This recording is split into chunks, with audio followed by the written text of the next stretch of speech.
देखो ये भी IIT का आया हुआ एक क्वेश्चन है, अच्छा क्वेश्चन है। देखो ये भी, देखो इसमें क्या है, p x be a polynomial of degree 4 having extremum at x equal to 1 और 2। 1 और 2 पर एक्सट्रीमम का मतलब मिनिमम या मैक्सिमम है ना। एक्सट्रीमम का मतलब क्या होता है, या तो मिनिमम या मैक्सिमम, ठीक है। तो देखो क्या हो रहा है यहां पर कि ये लिमिट 2 के बराबर दी गई है, तो हमें P2 चाहिए। देखो P2, देखो क्या करते हैं, Px को 4 डिग्री का मान लेते हैं, ax की power 4 bx cube cx square plus dx plus e, है ना।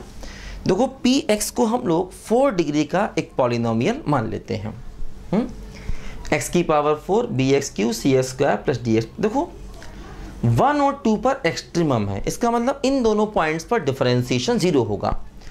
तो जैसे अगर हम इसका डिफरेंशिएशन निकालें तो 4ax cube 3bx square 2cx plus d, है ना। देखो ऐसे 4ax cube plus 3bx square plus 2cx plus d। देखो 1 पर भी डिफरेंशिएशन 0 है, x इक्वल टू 1 रखेंगे तो डिफरेंशिएशन 0 मिलेगा। क्या होगा, देखो 4a plus 3b plus 2c plus d बराबर 0। देखो एक कंडीशन यहाँ से ये मिल गई। x इक्वल टू 1 पर देखो डिफरेंशिएशन 0 हो गया, है ना। x इक्वल टू 1 पर डिफरेंशिएशन 0 कर दिया। अच्छा x इक्वल टू 2 पर भी देखो डिफरेंशिएशन 0 कर देंगे, है ना। देखो x इक्वल टू 2 रख दो तो 8 क्या होगा 32a, 2 रखोगे तो क्या होगा, देखो 12b plus 4c plus d और बराबर ये भी 0, है ना। 2 पर भी देखो डिफरेंशिएशन को 0 कर दिया, है ना। तो पहले हमने डिफरेंशिएट किया, x इक्वल टू 1 पर किया, देखो डिफरेंशिएशन 0, और फिर x equal to 2 8 4 32a 2 4 3 12b और 4c प्लस d बराबर 0, ठीक है। अब देखो इसका यूज करें, जो यहां पर लिमिट देखो दिया गया है ना। क्या किया, देखो x इक्वल टू 1 रखा और डिफरेंशिएशन को 0 कर दिया, x इक्वल टू 2 रखा और डिफरेंशिएशन को 0 कर दिया, क्योंकि इन दोनों पॉइंट्स पर मिनिमा या मैक्सिमा है। और एक्चुअली ये पॉलिनोमियल है। पॉलिनोमियल क्या होते हैं, कंटिन्यूअस और डिफरेंशिएबल। तो उनके मैक्सिमा या मिनिमा उन्हीं पॉइंट्स पर मिलेंगे जहां पर डिफरेंशिएशन 0 होगा। इससे पहले भी देखो हमने कितनी जगह इस कॉन्सेप्ट का यूज किया है ना। तो पॉलिनोमियल्स के मैक्सिमा या मिनिमा वहीं पर मिलेंगे जहां पर उनका डिफरेंशिएशन 0 होगा। तो 1 पर x इक्वल टू 1 पर डिफरेंशिएशन 0 कर दिया, x इक्वल टू 2 पर भी देखो हमने डिफरेंशिएशन को 0 कर दिया, ठीक। देखो ध्यान दो, अब देखो यहां पर क्या करें, देखो px की वैल्यू को रखें तो 1 प्लस देखो px क्या है, ax की power 4 bx cube cx square plus dx plus e upon x square और इक्वल टू 2, ठीक है। देखो ऐसा दिया गया। देखो इसको थोड़ा सा एलसीएम ले करके सिंप्लीफाई करें तो x स्क्वायर हो जाएगा एलसीएम।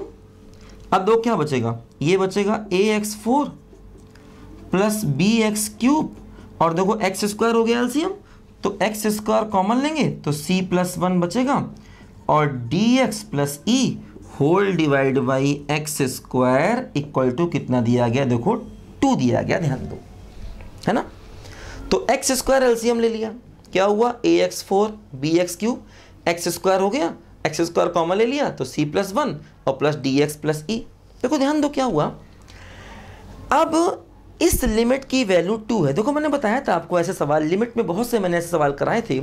देखो नीचे x स्क्वायर है, तो एक बात ध्यान दो कि x स्क्वायर से छोटी जितनी टर्म है वो सब 0 होंगी, है ना। x स्क्वायर से छोटी टर्म 0 होंगी, मतलब देखो d और e को 0 कर दो, इसको भी 0 इसको भी 0, है ना। d और e दोनों को 0 कर दो, क्योंकि तभी इसकी लिमिट एग्जिस्ट करेगी, है ना। x टेंडिंग टू 0 है, तो जब x टेंडिंग टू 0 होता है तो जो नीचे पावर x स्क्वायर उससे छोटे सारे टर्म 0 होने चाहिए। अब इनको 0 कर दिया, अब क्या होगा, देखो ऊपर से x स्क्वायर कॉमन ले लिया तो क्या बचा ax square plus bx plus c plus 1 और होल अपॉन x स्क्वायर। देखो ऐसा हो गया, और इसकी वैल्यू क्या दी गई, देखो 2 के बराबर दी गई है ना। इनको 0 कर दिया, इनमें से x स्क्वायर कॉमन ले लिया, x स्क्वायर कट गया।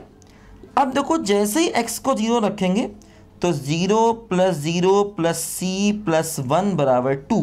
देखो यहाँ से c की वैल्यू क्या आ गई, बोलो 1 आ गई, ध्यान दो है ना। देखो c की वैल्यू यहाँ पर 1 आ गई। अब देखो c 1 आ गया है ना। अब देखो यहाँ से बाकी चीज़ें निकाल ली जाएं। दो कैसे, देखो d हो गया 0, e भी हो गया 0 और c आ गया 1। ठीक, देखो जैसे इस इक्वेशन में अगर हम वैल्यू रखें, देखो 4a + 3b, c है 1 और d है 0, तो प्लस का 2c बराबर 0। c की वैल्यू 1, सॉरी c है 1 है ना। 4a + 3b, c को रखा 1 और d को रखा 0, एक इक्वेशन ये मिली।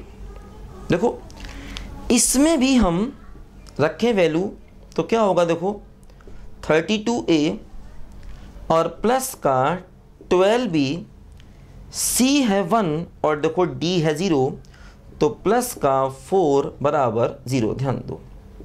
ठीक, तो देखो क्या हुआ, c की वैल्यू 1 रखेंगे और d की वैल्यू रखेंगे 0।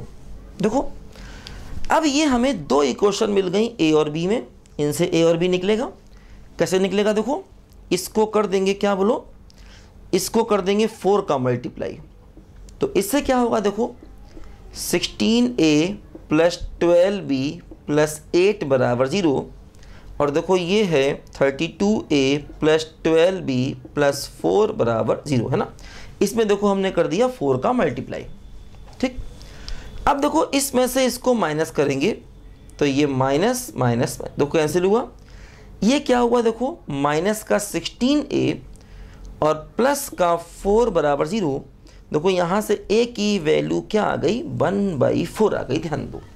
ठीक, अब देखो ये a की वैल्यू इसमें रखा जाए, देखो यहाँ पर ये इक्वेशन अपने पास है 4a + 3b + 2 बराबर 0। ये इक्वेशन देखो अपने पास थी, इसमें a की वैल्यू रखो 1/4 तो ये बचेगा 1 है ना। a को रखोगे 1/4 तो 1 + 3b + 2 बराबर 0, तो 3b बराबर -3। देखो b बराबर क्या हो गया, -1।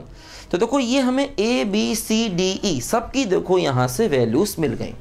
ठीक, अब अगर हमें सबकी वैल्यूज मिल गई, देखो अब हम क्या करेंगे, px को निकाल सकते हैं है ना।